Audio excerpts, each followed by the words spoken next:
Now we start with first topic, Newton's corpuscular theory. Okay तो ये 1676 में ये थ्योरी प्रपोज की थी न्यूटन ने. Okay now according to this theory,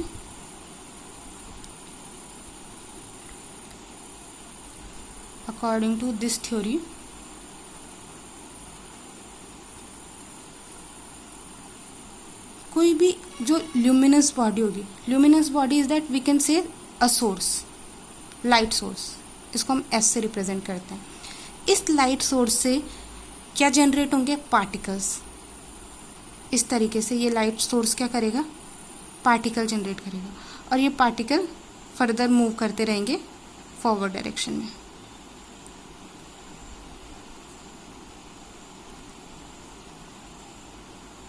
okay तो जैसे हमने क्या कहा, कोई भी मीडियम है, किसी भी मीडियम के पार्टिकल्स होंगे, ऐसे ही ये थ्योरी क्या कहती है कि जो भी सोर्स होगा वो सोर्स क्या करेगा? पार्टिकल जनरेट करेगा और ये पार्टिकल इस तरीके से क्या होंगे? मीडियम में ट्रैवल करेंगे और इस तरीके से लाइट रे हम तक आएगी. ओके अब ये पार्टिकल हम क्या ऑब्जर्व कर रहे हैं? ये पार्टिकल यहाँ से जनरेट हुए सोर्स से, दिस इज आवर सोर्स. अब जो हमने क्या कहा कि हम ये कह रहे हैं कि ये पार्टिकल नेचर को बता रही है न्यूटन की ये थ्योरी. तो इस थ्योरी के अकॉर्डिंग कि जो पार्टिकल सोर्स से जनरेट हुए हैं, ये पार्टिकल एक स्ट्रेट लाइन में ही ट्रैवल करेंगे. ये इनका पाथ चेंज नहीं होगा. ये अगर स्ट्रेट लाइन है तो एक स्ट्रेट लाइन रहेगी. ओके बट जब हम वेव थ्योरी पढ़ेंगे, वेव थ्योरी क्या कहती है कि जो लाइट होगी उसका पाथ स्ट्रेट ना होके वेव लाइक होगा. Okay this is according to wave theory. और पार्टिकल थ्योरी क्या कहती है कि जो भी सोर्स होगा उससे क्या होंगे? डिफरेंट पार्टिकल्स क्या होंगे? जनरेट होंगे और ये पार्टिकल एक स्ट्रेट लाइन में क्या करेंगे? ट्रैवल करेंगे.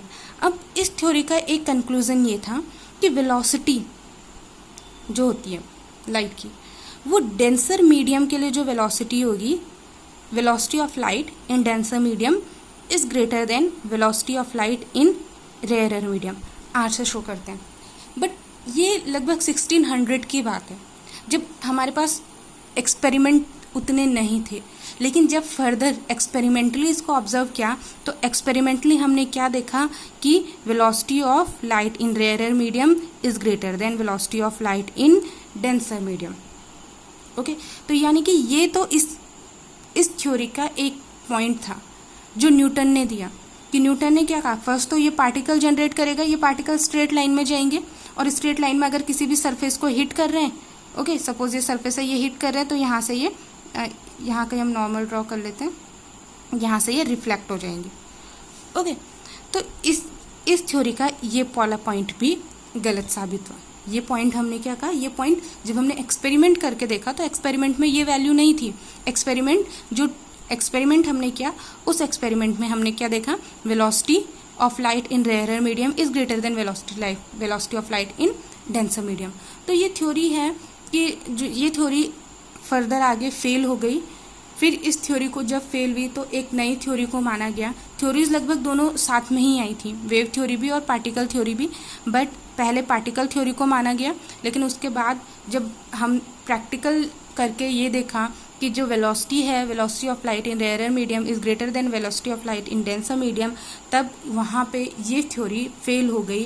फिर जैसे ही इंटरफेरेंस, डिफ्रैक्शन और पोलराइजेशन के फिनोमिना भी ऑब्जर्व किए और इनके भी हमने प्रैक्टिकल्स किए. जब हम एक्सपेरिमेंटली ऑब्जर्व किया इन फिनोमिनास को और फिर जब दोनों को मैच किया गया तो पार्टिकल थ्योरी ना इंटरफेरेंस को एक्सप्लेन कर पाई, ना डिफ्रैक्शन को, ना पोलराइजेशन को और ना इस पैरामीटर को ये सेटिस्फाई कर पाए. तो इसीलिए हमने क्या कहा, ये थ्योरी भी फेल हो गई. इसके बाद एक्सेप्ट किया गया वेव थ्योरी को. वेव थ्योरी प्रपोज की थी हाइगेंस ने. तो अब हम स्टडी करेंगे. Now next is wave theory. अब फर्स्ट ये आता है हमारे पास कि वेव थ्योरी क्या है. पार्टिकल में तो हमने देखा कोई भी सोर्स है वो क्या कर रहा है? पार्टिकल जनरेट करता है. वेव थ्योरी क्या कह रही है कि suppose this is source S, ये सोर्स है. क्योंकि हम देखते हैं अगर कमरे में एक बल्ब जल रहा है तो उस बल्ब से जो रोशनी होती है, जो लाइट होती है, वो एंटायर रूम क्या होता है? लाइटेंड होता है. ओके, तो वेव थ्योरी ये क्या कहती है? वेव थ्योरी ये कहती है कि ये सोर्स जो लाइट जनरेट करेगा वो इस तरीके से ट्रैवल करेगी। अभी हम यहीं तक ड्रॉ करें, ये हर डायरेक्शन में वेव के फॉर्म में ट्रैवल करेगी। जितनी भी मैक्सिमम पॉसिबल डायरेक्शंस हो सकती है वहाँ ये इस तरीके से वेव की तरह वेव के फॉर्म में ट्रैवल कर रही होंगी। यहाँ भी हमने बड़ी बना दी, बट ये सेम साइज़ की वेव होंगी, वेवलेंथ सेम होगी। तो जितनी भी पॉसिबल डायरेक्शंस हो सकती हैं, तो इस तरीके से ये डिस्टर्बेंस ट्रैवल करेगा। तो इसके लिए उन्होंने एग्जांपल दिया, जैसे हम पॉन्ड का एग्जांपल पढ़ते हैं कि अगर किसी भी पॉन्ड में हम एक स्टोन थ्रो करते हैं तो इसमें क्या करती हैं, वेव्स बनती हैं और ये वेव्स इस तरीके से ट्रैवल करती हैं। तो ऐसे ही हाइगेंस ने कहा कि अगर कोई सोर्स है और वो लाइट जनरेट कर रहा है तो वो लाइट वेव की फॉर्म में ट्रैवल करती है। डिफरेंस क्या है? पार्टिकल में हम इस तरीके से दिखा रहे थे कि पार्टिकल इंसिडेंट होंगे, बट हाइगेंस ने क्या कहा कि वेव होंगी और वेव ट्रैवल करेंगी। तो इस थ्योरी के अपने कुछ पॉस्टुलेट्स थे। पॉस्टुलेट मतलब एक थ्योरी को जब भी हम किसी भी थ्योरी को एक्सपेरिमेंटली ऑब्जर्व कर लें, जब हम अपने एक्सपेरिमेंट और थ्योरेटिकल दोनों रिजल्ट्स देख लें, तो उसके बाद हम कुछ पॉइंट्स बताते हैं इस थ्योरी के बारे में। तो जो इस थ्योरी के पॉइंट थे according to this theory, first point ये था कि light travel in the form of wave. तो लाइट वेव के फॉर्म में ट्रैवल करिए, light travels in the form of wave, wave की फॉर्म में लाइट ट्रैवल करेगी। सेकेंड, इन्होंने इस थ्योरी में लाइट की स्पीड भी बताई और वो थी 3 × 10⁸ मीटर पर सेकेंड इन वैक्यूम। थर्ड, उन्होंने इसमें एक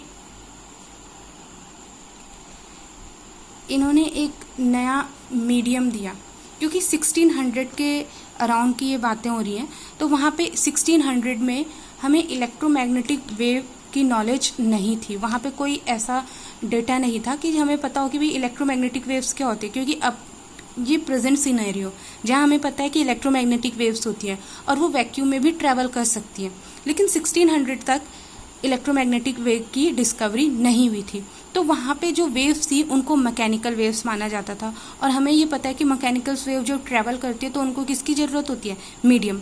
तो जब ये कंसिडर किया हाइगेंस ने कि जो लाइट है वो वेव के फॉर्म में ट्रैवल करेगी, तो यानी कि ये ट्रैवल तभी करेगी जब वहाँ मीडियम होगा। बट पॉइंट ये था कि सन से इतनी दूर से अर्थ तक लाइट कैसे आ रही है, बीच में तो कुछ मीडियम है ही नहीं। तो हाइगेंस ने क्या कहा कि अभी भले ही हमारे पास कोई प्रूफ नहीं है, बट जो पूरा यूनिवर्स है, पूरा यूनिवर्स, इस यूनिवर्स में एक मीडियम है जिसे हम क्या कह रहे हैं? ईथर। ओके, सपोज ये सन है यहाँ पे और ये हमारी अर्थ यहाँ है। ओके, तो लाइट तो ट्रैवल करके आएगी और वेव थ्योरी कह रही है कि ये वेव की फॉर्म में होगी, वेव हमने बना दी।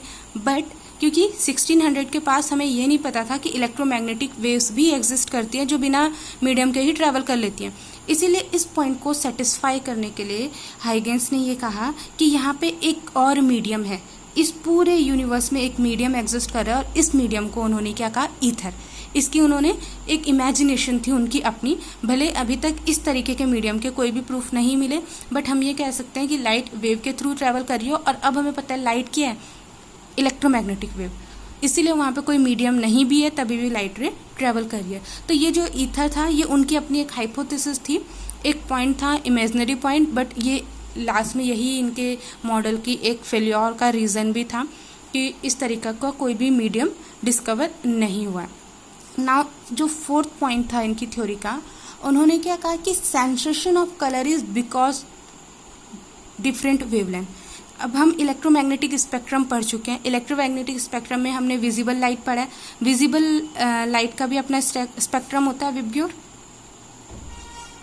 इसको भी हम स्टडी कर चुके हैं, तो हमें बहुत डिटेल में स्टडी करने की ज़रूरत नहीं। वहाँ हमने ये देखा था कि वॉयलेट, इंडिगो, इन हर एक कलर की अलग अलग वेवलेंथ होगी, तो इस अलग अलग वेवलेंथ की वजह से ही वो क्या कह रहे हैं, हमें कलर दिख रहे हैं। तो कलर इसको हम प्रीवियस में स्टडी कर चुके हैं। और फिफ्थ पॉइंट, ये जो वेव थ्योरी थी ये रिफ्लेक्शन रिफ्रैक्शन के साथ साथ इंटरफेरेंस, पोलराइजेशन और डिफ्रैक्शन, ये जो 3 फिनोमिना थे इनको भी सेटिस्फाई करी थी।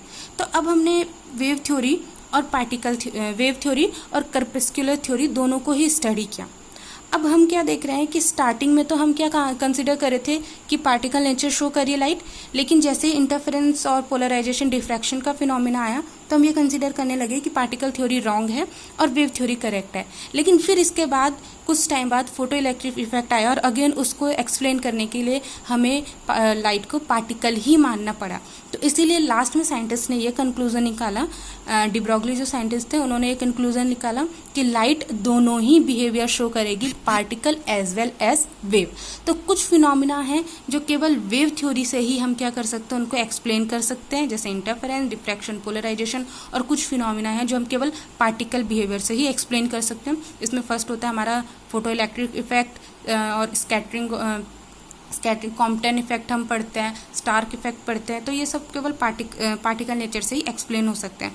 तो कंसिडर हम ये करेंगे दोनों ही थ्योरीज गलत नहीं है, अपनी जगह दोनों ही थ्योरीज सही हैं, बट हर एक चीज़ की कुछ लिमिटेशंस होती हैं। पार्टिकल जो थ्योरी है न्यूटन्स ने दी वो इंटरफेरेंस, पोलराइजेशन, डिफ्रैक्शन को एक्सप्लेन नहीं कर पाती है, लेकिन जब हम बात करते हैं फोटो इलेक्ट्रिक इफेक्ट की तो ये उसको एक्सप्लेन करती है। वहीं जो वेव थ्योरी है वो photo electric effect, Zeeman effect, Stark effect, Compton effect इनको एक्सप्लेन नहीं करती, तो इनको पार्टिकल थ्योरी ही एक्सप्लेन करती है। तो दोनों ही थ्योरीज सही हैं, बट इस चैप्टर में हम केवल किसको स्टडी करेंगे, वेव थ्योरी को, कैसे लाइट ट्रैवल करेगी। नेक्स्ट जो हमारे क्लास होगी उसमें हम यही डिस्कस करेंगे कि हाइगेंस के क्या पॉस्टुलेट थे, हाइगेंस ने कैसे एक्सप्लेन किया कि वेव कैसे ट्रैवल करिए, उन सबको हम डिटेल में डिस्कस करेंगे।